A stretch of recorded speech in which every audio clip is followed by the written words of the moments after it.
We'll move on, Chris, real fast.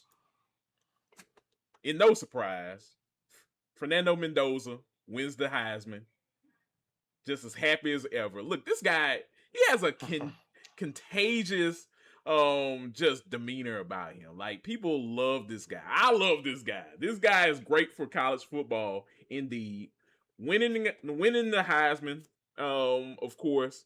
And now he's gonna go into the college football playoffs as a Heisman Trophy winning quarterback, Chris, to hopefully lead his Indiana Hoosiers to a national title. So, what were your thoughts about Fernando Mendoza winning the Heisman, Chris? And what were your thoughts about just his season overall? Because he's been an exceptional player for college football.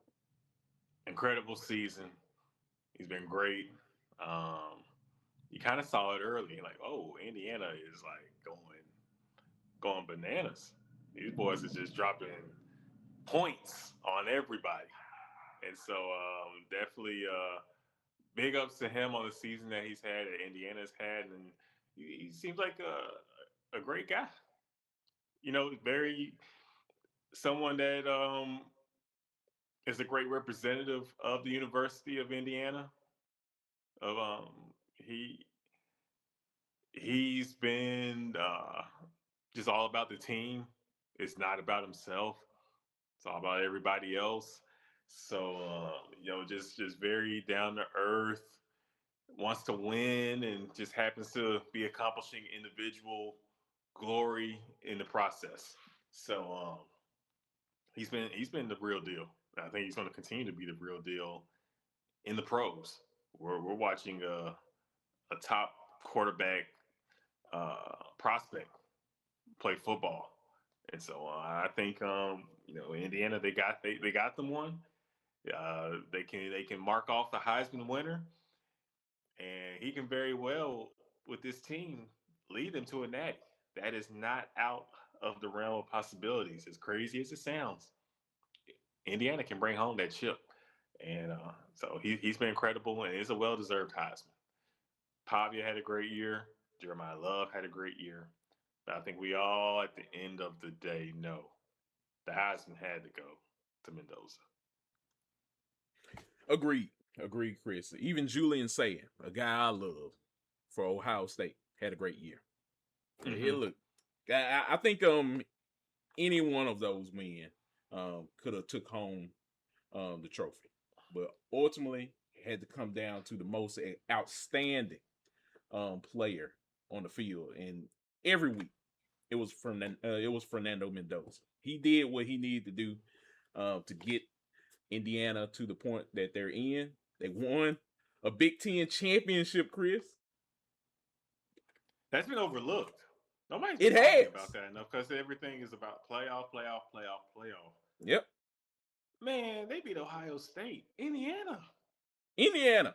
Kory, this is like let's say Mississippi State went to the SEC championship game and beat Georgia, I'm still beat manifesting Alabama, that. or beat Florida when Florida was Florida, like Tebow, Florida.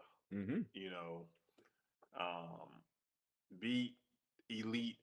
Well, in this format, I mean, it could be LSU in there against Mississippi State, but in the old days, you had the West and the East, or you beat top tier Tennessee. I mean, like this is a huge accomplishment.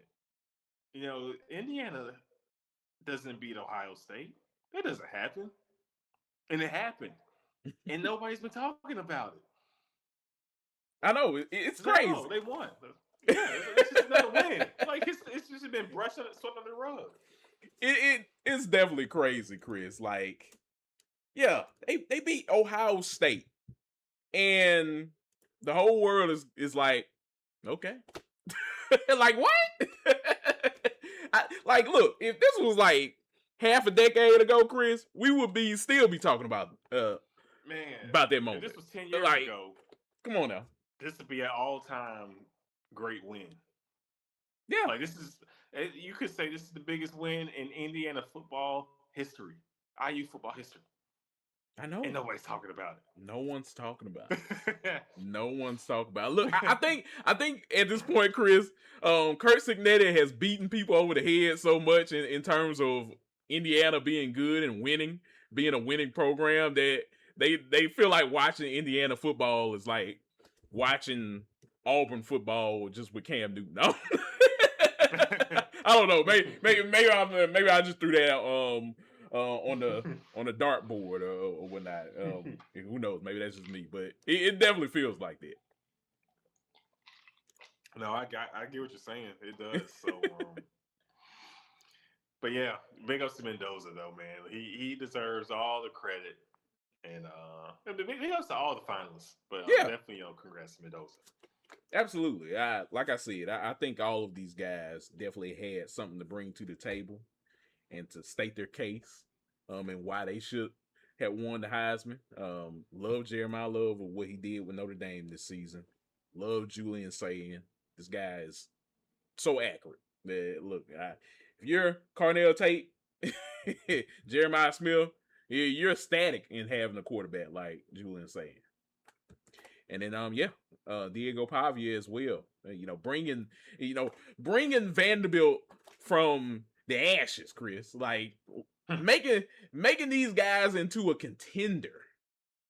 That's great for college football. And yeah, it definitely was a wide net of players this season. But ultimately, like we said, Mendoza was the front runner. And much deserving to him in being the front runner this season.